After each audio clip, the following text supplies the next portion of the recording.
na ibugtong na anak aming pong Panginoon Kristo. Amen. Yan, ngayon po ay atin na pong ibigay ang pagkakataon sa ating pong tagapanguna, Pastor Efraim Villaruel. Amen.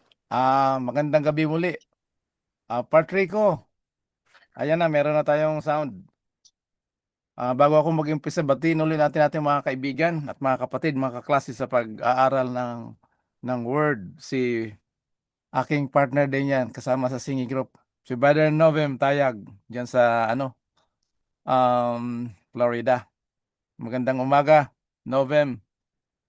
At yung ating mga kapatid din, si Sister Maribu, Sister Darlina, at si Sister Emily. Magandang gabi dyan sa inyo. Patuloy tayong mag-aaral, no?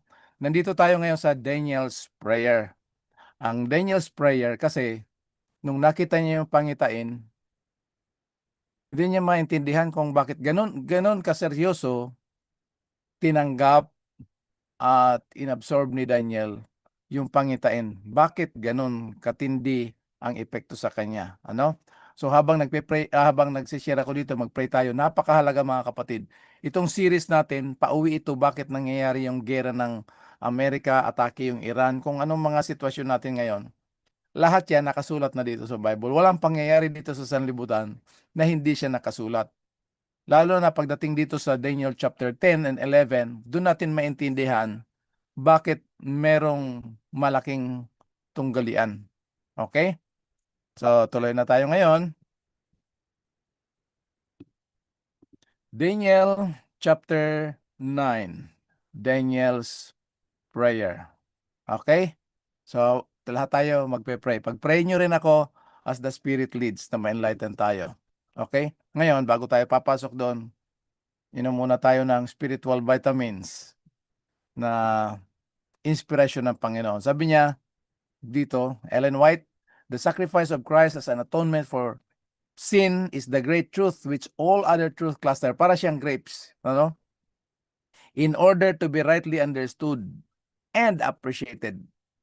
Maintindihan at mabigyan natin kahalagahan ang bawat katotohanan ng salita ng Diyos mula Genesis papuntang Apokalipsis. Ito ay kinakailangan pag-aralan sa liwanag na dumadaloy sa cross ng Kalbaryo.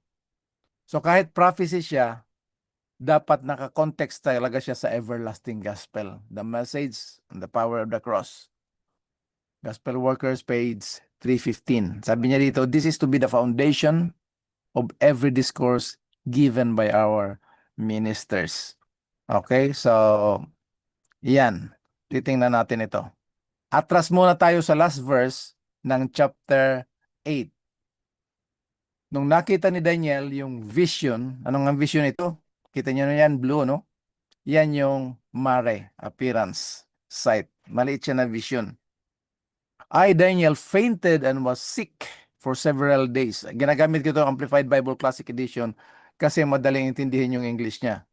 I fainted, sa Bisaya, nalifong. I fainted and was sick for several days. Afterward, I rose up and did the king's business, and I wondered at the vision. Anong vision, Mari? Ito yung tatanda natin. Kasi kapag mag-aral tayo ng prophecy, kung minsan hindi natin maintindihan, nadi-discourage tayo. Huwag tayong ma-discourage, basa lang tayo, patuloy mag-aral. Ang teacher natin, Holy Spirit, si Daniel mismo, hindi niya naintindihan. Tingnan natin, oh. I wondered at the vision, and there was no one who understood it or could make it understood. So kung si Daniel, nalingkod ng Panginoon, hindi niya naintindihan. Kayo naintindihan nyo, ako hindi ko naintindihan. Lahat tayo hindi naintindihan. Pero patuloy tayo mag-aral kasi ang banal na espiritu nga ang maggagabay sa atin. Ano? So, iyan ang background. Pagdating sa chapter 9, doon siya magpe-pray kasi dito niya inabsorb gaano kahalaga ang pangitaing ito. Okay? So ngayon, Daniel, balikan muna natin yung Daniel chapter 8 verses 20 to 25 para hindi tayo gumagawa ng sarili nating interpretation. Okay? Sa Daniel 8, yung nakitang pangitain na mga hayop, ito yung interpretation. The ram which thou sawest having two horns are the kings of Medo-Persia. So lahat siya tumutukoy doon sa mga nagdumaan na mga kaharian na mamibigat dito sa sanlibutan. So history ito siya, hindi siya interpretation. Pinakita ng Panginoon kay Daniel. Kaya telescopic view of the cross. Yung pangitain ni Daniel, dinadala tayo doon sa mensahe ng cross, sakripisyo ng ating Panginoon, kung paano niya iniligtas ang buong sanlibutan. Kahit yung mga kaharian Medo Persia, ginamit sila ng Panginoon para palayain yung kanyang bayan. Panginoon talagang may control sa lahat. Sa kabila ng merong kaaway na nagdi-disrupt ng kanyang programa at nadadivert din yung isip natin. Sa halip na we focus onto Jesus, the author and the finisher of our faith, kumisa natatakot tayo sa mga nangyayari sa sanlibutan. Pero sabi ng Panginoon, huwag kayong matakot, huwag kayong maalarma, dahil kasama niyo ako sa lahat ng oras. Okay? So yan yung nakita ni Daniel doon sa Mare na vision. Hindi niya maintindihan at that time. Kaya nanghina siya, nagkasakit siya ng ilang araw. Okay? Napag-aralan na natin. Pasok na tayo ngayon ng Daniel chapter 9. In the first year of Darius, son of Ahasuerus, the offspring of Medes. So may background na kagad tayo dito na nakita niya itong pangitain sa panahon ni Darius, who was made king over the realm of Chaldeans. Yung tinalo nila yung Babylonia. In the first year of his reign, I, Daniel, understood from the book. Ito na. Doon sa first year na reign ni Darius, naintindihan niya yung number of books, the number of years, which according to the word of the Lord to Jeremiah the prophet. Papansinin natin mga kapatid, si Daniel, propeta ng Panginoon. Pero nag-aaral siya. Ang source niya, yung kanyang mismong contemporary, Jeremiah the prophet. Kumisan kasi may mentality tayo na, ay, kaklase ko yan. Pareho ko yung pastor. Alam ko yan. So, hindi na ako kailangan. Pero, yung spirit na nag-guide na sa kabila ng pagiging prophet ni Daniel, hindi niya naintindihan yung prophecy. Nag-aral siya ng Bible ng mga libro. Ang source niya, yung kanyang contemporary, si Jeremiah. Ano yung message dun sa book ni Jeremiah? The book of Jeremiah the prophet must pass before the desolation which has been, nangyari na yun, no? Pronounced on Jerusalem should end. And it was 70 years. So dito, may nakita na kagad tayo na timing. May oras, may panahon. 70 years. Okay? Marami tayong reading ngayon. Tingnan muna natin yung source ni Daniel, si Jeremiah. Sabi dito, for thus saith the Lord, when 70 years are completed for Babylon. Wow! Alalahanin natin the first year of the reign of Darius. Yun ang time na nakita niya. Sabi ng Panginoon through prophet Jeremiah na pinag-aralan ni Daniel kasi hindi nga niya maintindihan yung vision. Ang pangako ng Panginoon, I will visit you. Naka-highlight ito mga kapatid kasi pagdating dito sa New Testament, babanggitin ni Jesus ito na dinalaw ko kayo pero hindi saka na ito pero tanda natin ito, I will visit you. Anong meaning nitong I will visit you? And keep my good promise to you, causing you to return to this place. Ano yung this place? To Israel. Okay? Mga kapatid, makikita natin sa mga darating na araw, bakit ibibigay ng Panginoon? Basahin niyo ulit yung Daniel chapter 1 verses 1 and 2. Bakit ibibigay ng Panginoon sa kamay ng malupit na hari kay King Nebuchadnezzar ang kanyang sariling bayan? Kaya kung may anak kayo, kamag-anak, mahal sa buhay, ibibigay niyo ba sa mga masasamang tao? Siyempre hindi. So, may reason bakit. Pero hindi, sabi niya, hindi ko kayo pababayaan. Kasama niyo ako, at the same time, doon muna kayo. Kasi may kinakailangan niyo ng disiplina. So, 70 years kayo doon sa Babylon. Pagkatapos ng 70 years, dadalaw ako. Pag sinabi ng dalaw, visit is to give comfort and freedom. Palalayain ko kayo. Itong verse 11, lagi itong ginagamit ng ating mga kapatid. Maganda. Pero dapat mailigay natin sa context. Malaman natin na itong sinasabi ng Panginoon, excuse me, I know the thoughts and plans I have for you. in the context ng deliverance mula sa Babylonian captivity. Kung minsan ini-spiritualize natin ito, mahirap ang buhay natin, sabi ng Panginoon, meron ako magandang plano sa inyo. Okay din yon para ma-encourage tayo sa mga sitwasyon sa buhay kasi ang buhay natin sinasakabuhayan dito sa sanlibutan, hindi siya basta-basta, hindi madali. Talagang mahirap. Pero kasama nga natin ang Panginoon. I know the thoughts and plans I have for you, said the Lord. Thoughts and plans for welfare and peace, not for evil, to give you hope in your final outcome. So anong final outcome nila? Babalik sa Jerusalem at maglilingkod sa Panginoon. Okay? Tuloy tayo. So yan na yung key thought na makita natin doon sa pinag-aaralan ni Daniel. 70 years, dadalawin ko kayo doon sa Babylon. Then you will call upon me, and you will come and pray to me, and I will hear and heed you. Dito sa pinag-aaralan ni Daniel kay Prophet Jeremiah, ang pangako ng Panginoon, kayo'y mananalangin sa akin, sasagutin ko kayo, at isasaalang-alang ko kayo. Nandito kayo sa akin. Tinanong ni Patrani, ano ba yung, kumisan may iniisip tayo na may ilan ang sagot ng Panginoon sa prayer? Dahil narinig natin sa mga nagtuturo, pero hindi natin chine-check up sa Bible. Mga kapatid, sa mga nakikinig ngayon, paki-check yung 2 Corinthians 1:20. Isa lang ang sagot ng Panginoon sa prayer natin. Yes. Dito, hindi naintindihan ni Daniel, pero nabasa niya sa Prophet Jeremiah, I will hear and heed you. Di ba? You will seek me, inquire for, and require me as a vital necessity. Kailangan. And find me when you search me with all your hearts. Ang Panginoon, hindi siya naglalaro ng hide and seek. The reason why we don't see, we don't feel, kasi by nature, we are spiritually dead. Laging nag-i-initiate ang Holy Spirit na magbukas ng ating spiritual aspect ng buhay natin upang makapag-communicate ang Panginoon. Pero paano yun mangyari? Through the gospel message. Doon pa lang tayo tinatawag na born again. Pag sinabing born again, nagkaroon tayo ng bagong pag-iisip. Yung sinful nature natin, mananatili ito until Jesus comes or until our dying day. Ang nabago lang sa atin sa conversion, yung mind. So ngayon, pag narinig natin yung gospel at tumugon tayo, doon makakapag-communicate ulit yung Holy Spirit at siya na ulit yung mananahan sa atin. Self has been crucified. The life that I now live is no longer I, but Christ liveth in me. Sinong representative ni Christ? The Holy Spirit, the third person of the Godhead. Kaya ako ini-emphasize ito mga kapatid.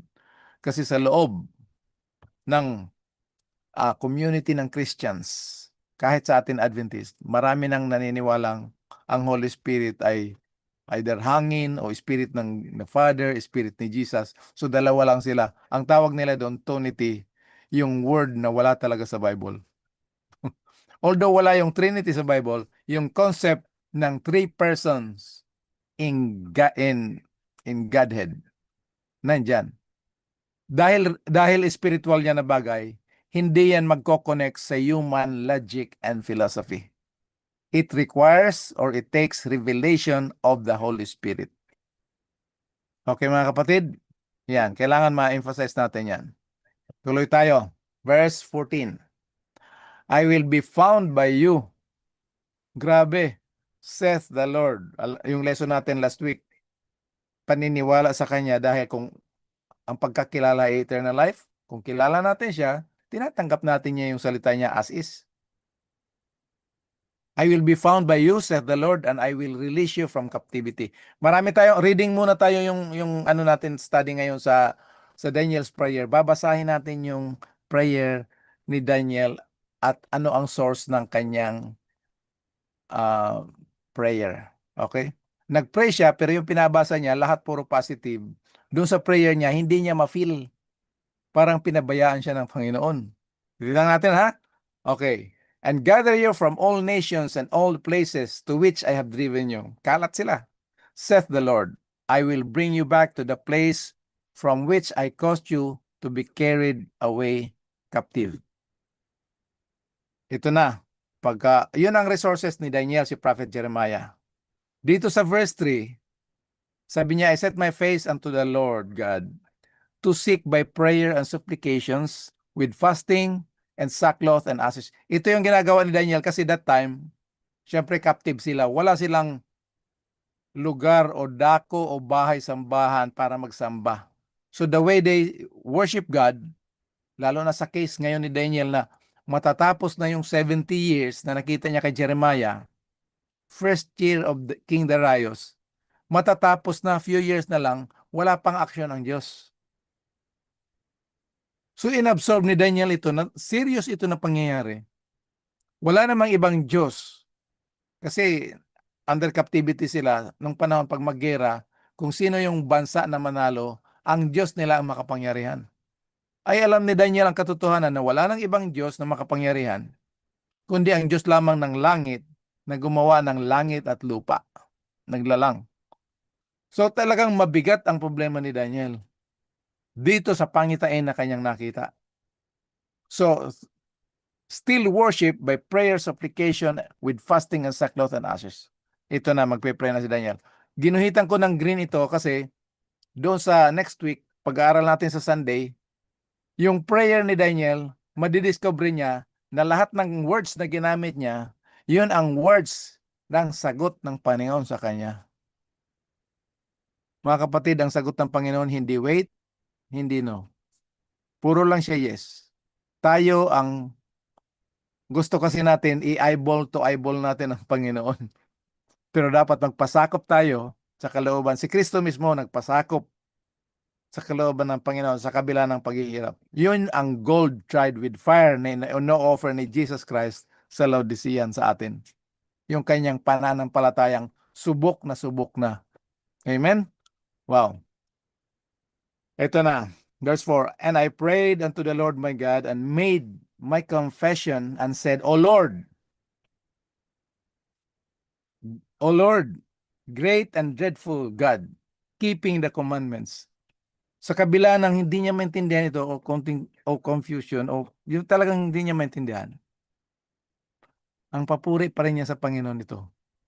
Dreadful God and keeping the commandment and mercy to them that love Him and to them that keep His commandments. Alam natin mga kapatid, maraming galit dito sa keeping the commandments. Kasi by nature ha, itong pagkatao natin na makasalanan, ayaw ito ng commandments ni God. So magka-partner tayo, yung nature natin, sinful nature, tsaka si Satanas, ayaw ng commandments of God. Pero doon sa mga tumugon sa panawagan at kaligtasan ng Panginoon, they delight in the keeping of the commandments of God. So yan yung prayer ni Daniel. Keep the commandments of God. Yan yung covenant, no? Verse 5. Pansinin niyo mga kapatid, ang prayer ni Daniel, wala kayong makita na si Daniel ay nagkasala personally. Pero doon sa loob at linalaman ng prayer niya under the guidance ng Holy Spirit, Romans chapter 8 verse 26, kasama siya sa pagbanggit ng nagkasala. Sabi ni Daniel, medyo maaga pa, we have sinned. Excuse me. Pasensya na mga kapatid. We have sinned. Hindi niya sinabing they have sinned. Kasama siya dito. Ang tawag dito ng Bible, sa theology, corporate repentance. Corporate solidarity. Kasalanan ng iba, kasama ako doon. Sakit ng kalingkingan, dama ng buong katawan. Kuha natin. Hindi tayo individual. Yung experience, individual. Pero pagdating sa paglilingkod, pagpupuri, at sa gawain ng Panginoon, tayo ay sama-sama. Support one another as part of one body, the body of Christ. We have sinned and we have committed iniquity. Kasama siya doon. And have done wickedly and have rebelled, even by departing from the presence of and from the judgment. Napakahalaga nito kasi sa loob ng church, pag may magkasala na isa, siya lang yon. Hindi tayo kasama yan. Pero sa prayer ni Daniel, tinuturuan niya na we are one body. Ano? So, tingnan natin. I-meditate natin itong prayer ni Daniel. Lagi siyang kasama sa failure, sa kasalanan, sa pagbagsak ng kanyang bayan. Neither have we listened or hearkened to thy servants, the prophets. Ito isa sa mga problema ng bayan ng Diyos. Again and again, kinakausap sila ng Panginoon through the prophets, pero ayaw nila. So alam ni Daniel yung mga pangyayari. Neither have we listened to thy servants the prophets, which spake in thy name to our kings, to our princes, to our fathers, and to all the people of the land. Yung land na yan yung Israel. Israel and Judah. So kita natin mga kapatid, matigas ang ulo ng bayan ng Diyos. Kagaya din natin. Masakit tanggapin ito, pero para masolusyonan yung ating Laodicean problem, kailangan tanggapin natin yung sakit ng evaluation ng true witness si Jesus Christ. Kagaya dito ng prayer ni Daniel, maisama natin, kasama tayo sa problema. Para pag malaman natin na malaki at mabigat ang problema natin, doon pa lang tayo isip, magbigay ng kahalagahan sa salita, katotohanan, at liwanag ng Ebanghelyo. Ano? Tuloy tayo. Verse 7, O Lord, righteousness belong to thee. Pag meron tayong righteousness, is like filthy rags. Kaya naintindihan ni Daniel na ang katwiran na magliligtas lang talaga sa tao, yung righteousness that belongs to God. Ano ang meron tayo? But unto us, confusion of faces as at this day. Pag sinabi ni Daniel as at this day, yung 70 years malapit nang matapos, pero wala pang action ng Panginoon sa feeling at understanding ni Daniel. To the men of Judah and to the inhabitants of Jerusalem and to all Israel that are near and that are far off. Sabi ni Jesus, sabi ng Panginoon, nakakalat kayo, ibabalik ko kayo. Pero nasaan na yun yung sinasabi ng Panginoon kay Jeremiah? Ito yung prayer ni Daniel, pakiusap niya sa Panginoon. Through all the countries whither thou hast driven them, because of their trespasses, and they have trespassed against thee. Tinutukoy ni Daniel dito yung there, yung mga nakakalat na mga kababayan niya. Okay? 8, O Lord, to us belongeth confusion of face, to our kings, to our princes. Hindi na nila malaman kung ano gagawin. To our fathers. Bakit? Ano ang dahilan? Dahil mali ang ginawa ng Diyos, pinabayaan sila, binigay lang sila ng ganon. Ito yung dahilan.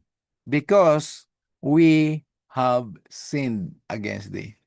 Yung color green, mga kapatid, ulitin ko, gagamitin yan doon sa sagot ng Panginoon sa interpretation, doon sa hinihingi ni Daniel. Pero dito muna tayo sa prayer.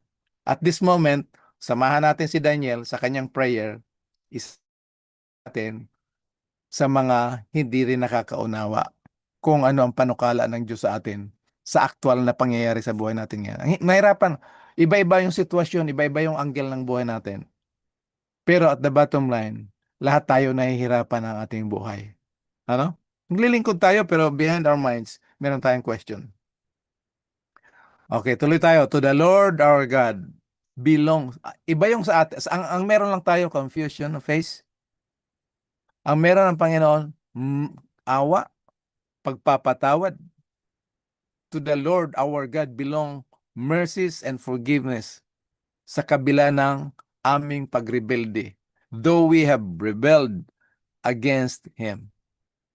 Wow! Kasama lagi si Daniel do sa gawa ng kanyang mga kababayan. Tayo ngayon kasama natin si church.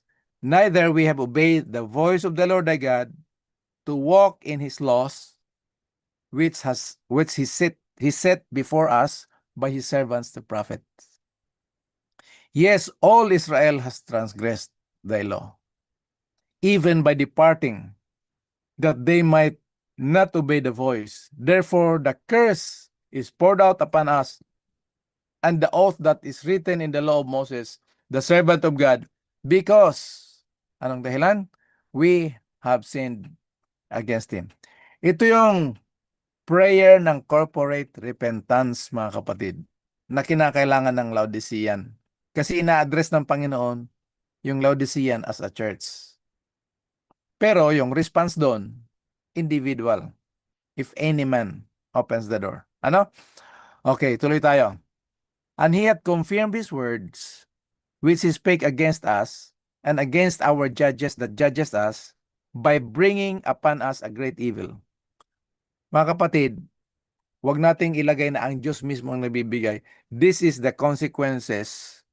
Yung kanilang pagrebelde, pag sinabing rebelde, ayaw nila sa Panginoon, tumalikod sila sa Panginoon, without the presence of God, by our willful and deliberate rejection ng kanyang presence, syempre, ang papasok, yung kaaway. Okay? So, hindi responsable ang Panginoon sa kasamaan na nangyayari sa kanila. Although, syempre, ipapahintulot nga ng Panginoon. He has to absorb that responsibility. Remember the term absorb. Hindi siya yung responsible, pero i-absorb niya lang. Okay? Bringing upon us a great evil. For under the whole heaven hath not been done as hath been done upon Jerusalem. Yung panukala ng Diyos para sa kanyang bayan, ayaw talagang tumugon, ayaw sumunod yung kanyang bayan. Verse 13, as it is written in the law of Moses, all this evil is come upon us, yet we made not our prayer before the Lord God, that we might turn from our iniquities and understand the truth.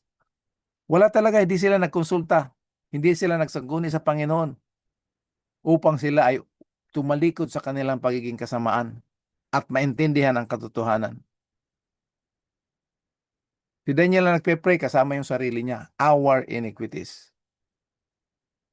Therefore, hath the Lord watched upon the evil and brought it upon us. For the Lord our God is righteous.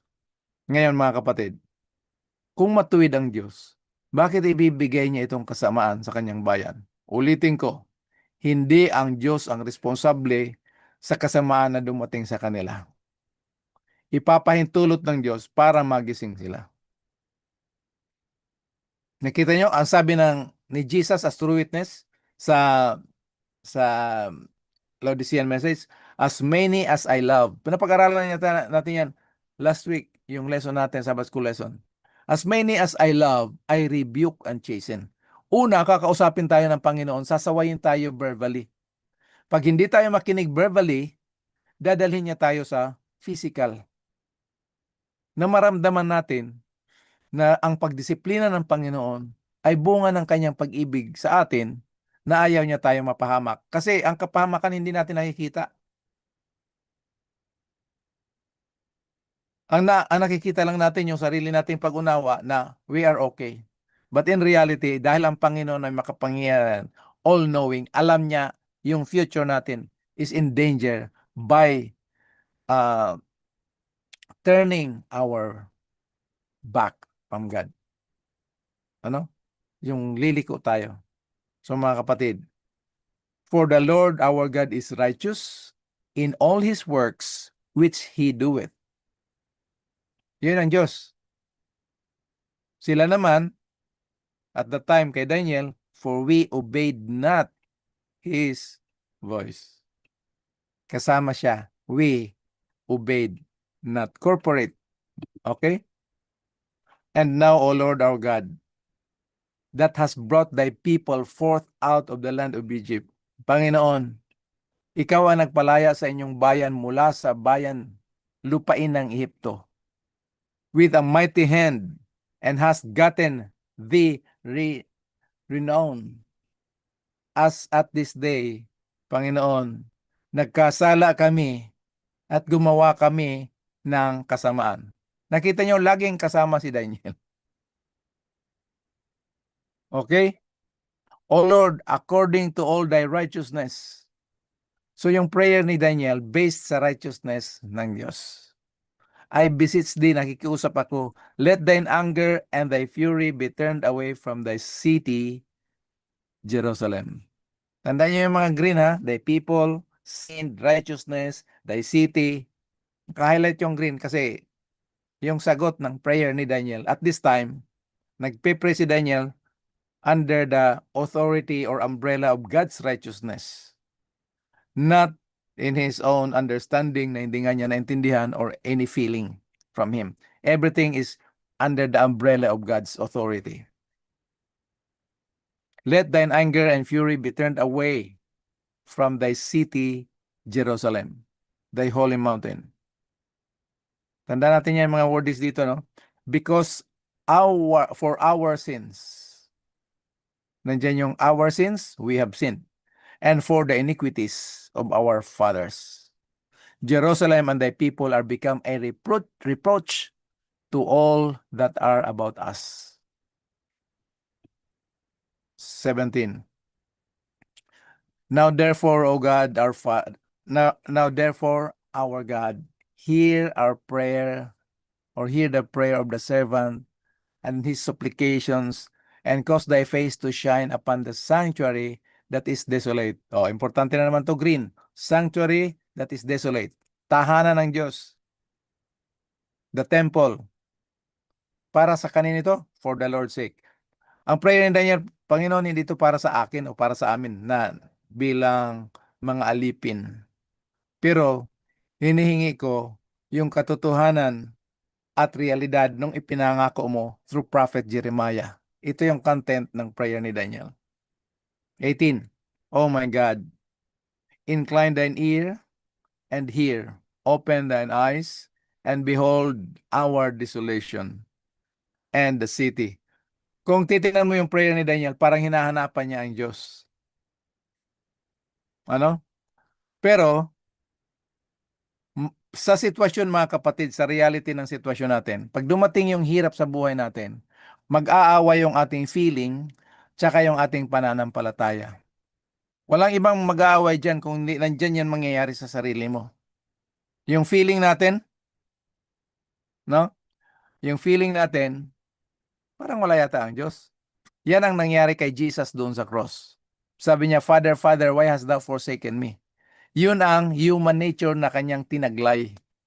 Nakakaramdam ng separation from the Father. Pero yung kanyang pananampalataya, anong sabi niya? Unto thee I commit my spirit. So magkalaban yung feeling tsaka pananampalataya. Pipili tayo doon sa reality ng ating nararamdaman o doon sa pananampalatayang hindi natin nase-sense pero nandyan. Yan ang pinaka-lesson dito sa prayer ni Daniel. Daniel chapter 9. Okay?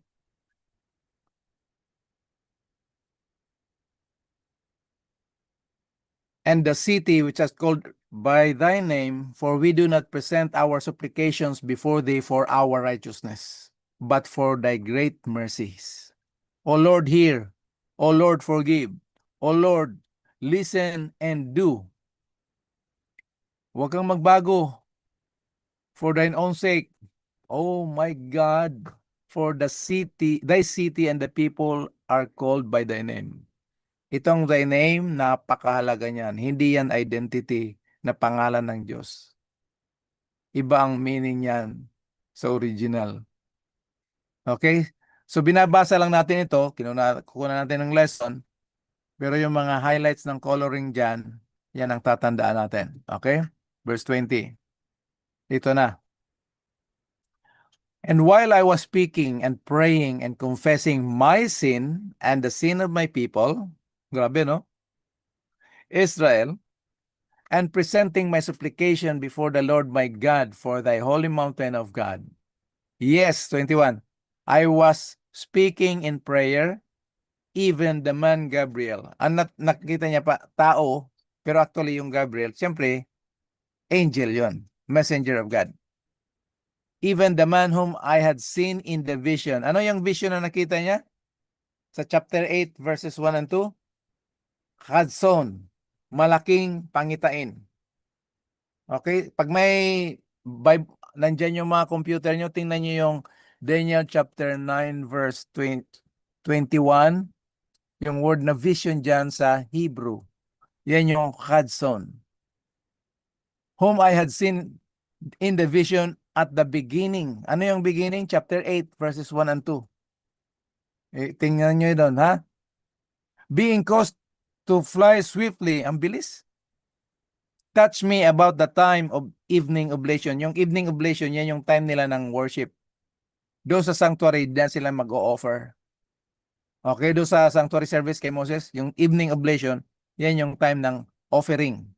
So yun ang worship nila. Pagpapasalamat sa Panginoon at maghihingi ng tawad sa Panginoon. So yung vision dito, habang nagpe-pray siya, sinasabi niya, nakikiusap siya sa Panginoon, nandun na kaagad, dumating, napakabilis yung taong nakita niya na si Gabriel doon sa vision. Okay? Ngayon, anong sabi ni Gabriel? And he informed me and talked with me and said, ito yung exciting, interesting mga kapatid. Faith against feeling. Yung feeling ni Daniel, pinabayaan siya ng Panginoon, pero ito yung sabi ni Gabriel sa kanya. O Daniel, I am now come forth to give you skill and understanding. Iniisip ni Daniel, Lord, buksan mong mata mo, tingnan mo yung sitwasyon namin, makinig ka sa amin. Nagbago ka ba? Anong nangyari? Saan na yung mga pangako mo? Dumating si Gabriel, sabi niya, bibigyan kita ng kagalingan at kaunawaan. Okay? So ito na yung interesting. 23. Mula pa nang ikaw ay nakipag-usap sa Diyos. Kailan ito? Mula pa at the beginning of thy supplications. The commandment came forth. Doon, pag-umpisa pa lang ng prayer niya na, Lord, nasaan ka na? Dinggin mo kami bilang inyong mga anak ng mga nagkasala sa iyo, nagrebelde sa iyo.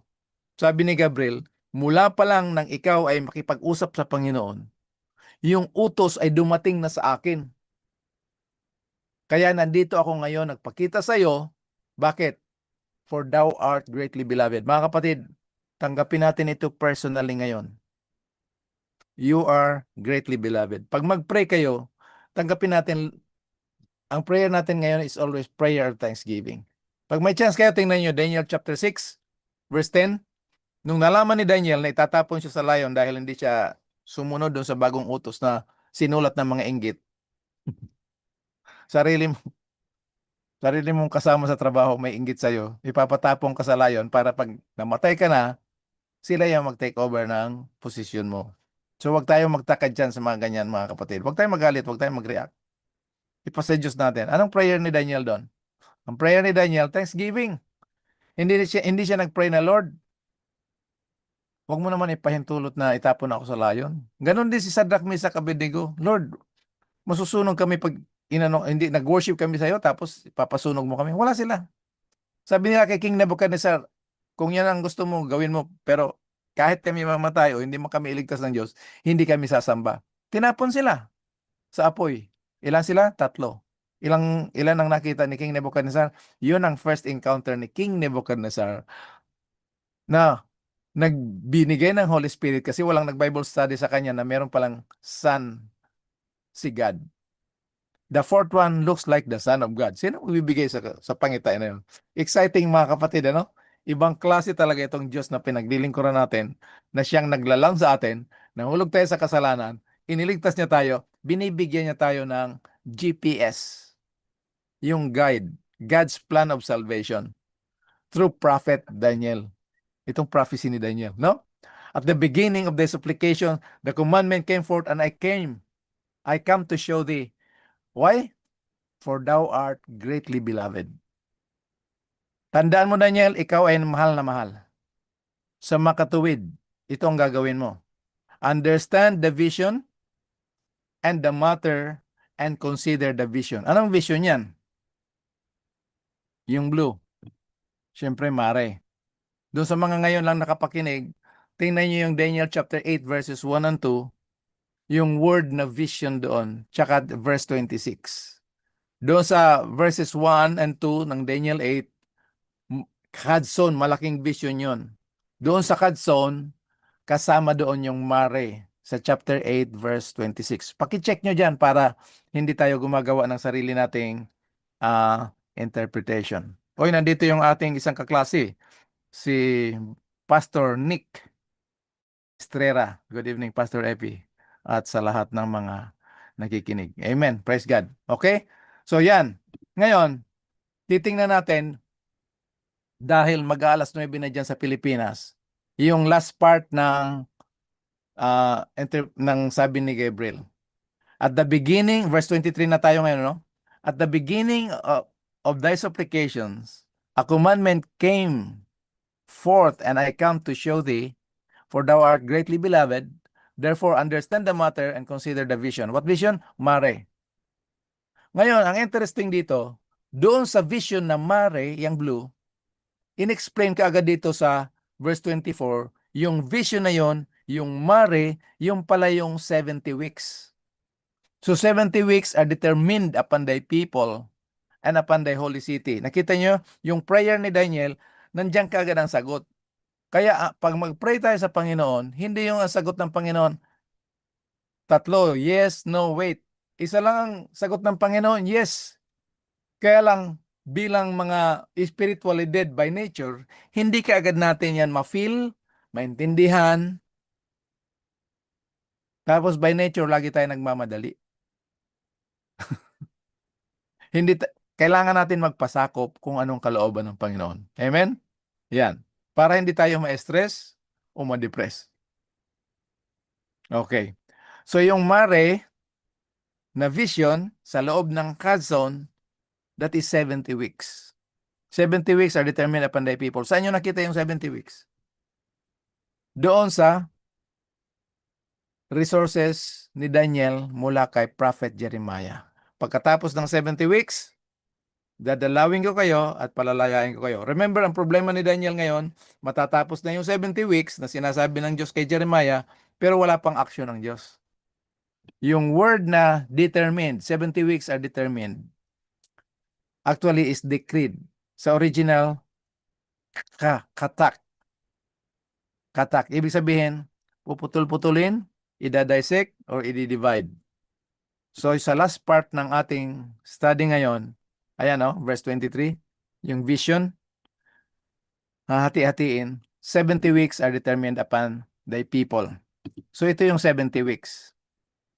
Dahil sa prophecy, 1 day is 1 year. So, yung 70 weeks is 70 times 7 days, actually is 490 days prophetically, pero literally, 490 years. So 70 weeks are determined upon thy people. Meaning, nandun yung Israel, yung bayan ng Diyos, sa loob ng 490 years, literal years sa Babylon. Grabe, no? 70 weeks. 70 weeks. Ay, ito na. Hindi na natin siya babasahin ng lahat kasi mahaba ito. Nakita niyo yung 70 weeks sa verse 24? Kasama yan doon sa vision dito sa pula, Hudson. Yung 70 weeks, ano yun? Chatak. Hahati-hatiin, idadissect. So yung 70 weeks, merong 7 weeks, tapos 62 weeks, tapos 1 week. Doon sa 1 week, doon i-confirm yung covenant of promise ng salvation. Pero grabe, nakita natin yung, hina-highlight ko lang ito. Pag may chance kayo, basahin nyo personally yung buong passage. Okay? So 70 weeks are determined or decreed. Yung 70 weeks, hahatiin sa 7 weeks, 62 weeks, 1 week. 7 plus 62 plus 1 equals 70 weeks. So, hindi tayo nag-i-interpret, pinapahintulutan natin yung Bible, na-interpret yung sarili niya. Sino ang tutupad nito? Ang kasaysayan. Kaya patuloy tayo mag-aral, mga kapatid. Yan, 70 weeks is 7 weeks, 62 and 1 week. Yan yung laman. Naalala nyo, sabi ko sa inyo yung green, yung highlight. Your people and your holy city. Transgression, sin, iniquity, everlasting righteousness. The city, the sanctuary, desolation, covenant, desolate, desolate. Nakita niyo yung green? Pag binasa mo yan sa Bible, ganyan lang siya. Kaya lang naka-highlight yung vision, tsaka yung yung mga weeks. Pero ganyan lang yan pag binasa sa Bible. Pag hinighlight mo, yung prayer ni Daniel kanina, ito yung sagot ng Panginoon. Kita mo? Ilan ang sagot ng Panginoon? Ano ang sagot ng Panginoon? Isa lang. Yes. 2 Corinthians 1:20. Tandaan natin yan mga kapatid ha, para we will rejoice and be excited in serving God. Dito na muna tayo mag-i-end. Ipapakita ko sa inyo ito. Yan yung Mare na hindi niya naintindihan at walang pwede magpaintindi. Pinaintindi ngayon ni Gabriel. Okay? 7 weeks, 62 weeks, and 1 week. So 70 weeks prophetically. Pag in-apply mo yan sa years, actually is 49 years plus 434 plus 7. So 49 years, 434 years plus 7 years is equivalent to 490 years. Kailan mag-uumpisa yan? Pag-aaralan natin next week. Ang key understanding natin doon sa utos, Daniel 9:25. So patuloy pag-aralan natin yung Daniel 9 ha, basahin nyo hanggang sa dulo kasi matatapos na itong Daniel 9. I-interpret ito ang Daniel 9 sa chapter 10. Okay? Ngayon, doon sa chapter 10, i-interpret sana ni Gabriel pero hindi nangyari. Kaya basahin nyo kung ano nangyari doon. Bakit? Akala ko sasagutin ako ni Gabriel, ipapaliwanag na sa akin. So nag-pray na naman si Daniel.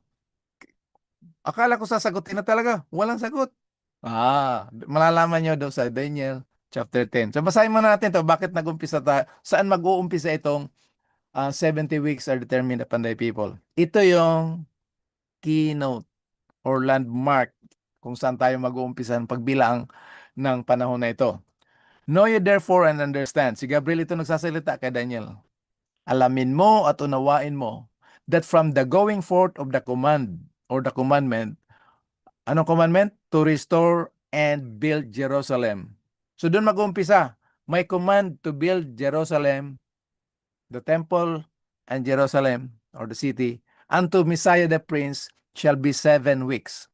So dito, 7 weeks and 3 score, yung score, ang 1 score is equivalent to 20, 3 score and 2. Ano yung 3 score and 2? 62, ito na siya. 7 weeks and 3 score and 2, the street shall be built again and the wall even in troubles time. Mare-restore ito, pero magulo. Ano ang gulo? Maraming mga bayan ng Diyos, mga anak ng Diyos, nasa ilalim ng Babylonia ngayon for 490 years. Naging relax na ang buhay nila doon. Ayaw na nilang bumalik sa Jerusalem. Mahirap eh. So pag meeting nila under the leadership of Nehemiah and Ezra, kayo na lang ang pumunta ron. Dito na kami. Kasi nandito na yung mga anak namin, nandito yung pamilya namin. Anong gagawin namin doon? Desolation. 490 years, walang tao doon. Anong gagawin namin doon? Yan. Okay? So yan ang key. Yan ang landmark natin na pag-aaralan natin next time. Okay? Pero bago tayo mag-end, ipapakilala ko muna sa inyo na ang mga taong ito na iniisip natin ng mga pagano, lingkod pala sila ng Diyos. Tingnan natin ha. Ezra chapter 6 verse 14. And the elders of the Jews were successful in building through the prophecy of Haggai, the prophet, and Zechariah, the son of Iddo. And they finished the building following the command of God of Israel and the decree of Cyrus, Darius, and Artaxerxes, king of Persia. So yan yung tatlong hari na ginamit ng Diyos para utusan ang kanyang bayan, palayain doon nandito na sila mula sa Babylon, papunta ng Medo-Persia, lalaya na sila, babalik sila ng Jerusalem mula sa utos ni Cyrus, ni Darius, at ni Artaxerxes. So next week, yan ang pag-aaralan natin. Ano yung mga utos na yon at saan tayo kukuha ng point of year mag-uumpisa yung 70 weeks? Kay Darius, kay Cyrus, o kay Artaxerxes? Kung kanino man sa kanila, bakit yun ang kukunin natin? Okay? And isasanggunin na naman natin sa Bible din. Okay? God bless us all. Magandang gabi. Salamat sa pag-join sa inyong mga kapatid. Nawa tayo ay patuloy ma-inlove, magsaliksik, magbasa, mag-aral ng katotohanan ng salita ng Diyos. You shall know the truth, and the truth shall set you free. God bless us all, mga kapatid. Let's enjoy, rejoice in studying the word prophecy. Not time to fear, but to prepare for the coming of Jesus Christ. God bless us all, and have a good night. Spread the word, grow in the Lord, and I love you all in the name of the Lord. Patrani, balik sa'yo. Yan, thank you po, Pastor, ng marami. At magbigay lang ako ng konting reflection, Pastor, doon sa akin po napakinggan. Okay, very good. Bago po, mayroon pa rin po akong tanong, Pastor. Oo. Pastor, dito mga Pastor, na yung panalangin ni Daniel ay nakabatay po sa salita ng Panginoon. At halina na sinasabi dito sa verse 3 na bagaman si Daniel ay matuwid, siya ay hindi niya itinuring sa kanyang sarili na siya ay hindi siya nagmalaki. Hindi siya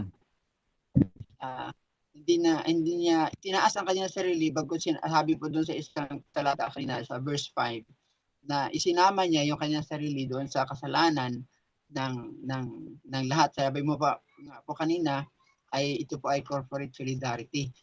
At malinaw dito na sinasabi na makikita natin sa verse 7 na ang Diyos ay matuwid.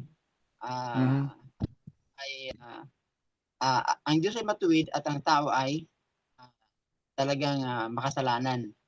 At doon po sa verse 18, makita rin po natin na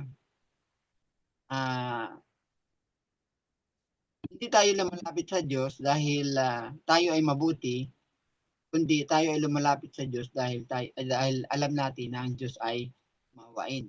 Ang tanong ko, Pastor, ay ganito. Mahalaga. Kala ko comment. Tanong pala? Opo. Okay. Parang hindi po, Pastor, may karagtong tanong eh. Kala ko reflection. Sige. Mahalaga po ba, Pastor, na yung panalangin po natin ay nakabatay po doon sa salita ng Panginoon? Ayan ang tanong. Paano natin malaman na ang prayer natin ay nakabatay sa salita ng Panginoon? Anyway, bago ko sagutin yan, i-welcome ko rin yung ating isang kaklase, isa sa mga sisters natin doon sa Masbate na nag-alaga din sa akin sa ministry doon, si Sister Myrna Dr. Lero. Sister Myrna, magandang gabi dyan sa Milagros. Pakiabot ng aking regards dyan sa atin mga kapatid, dyan sa Tawad, Seventh-day Adventist Church. Okay? Tanong ni Partrani, paano natin malaman ng prayer natin ay nakabatay sa salita ng Diyos? Okay? Basahin natin yung Romans chapter 8 verse 26. Romans chapter 8 verse 26. Verse 26.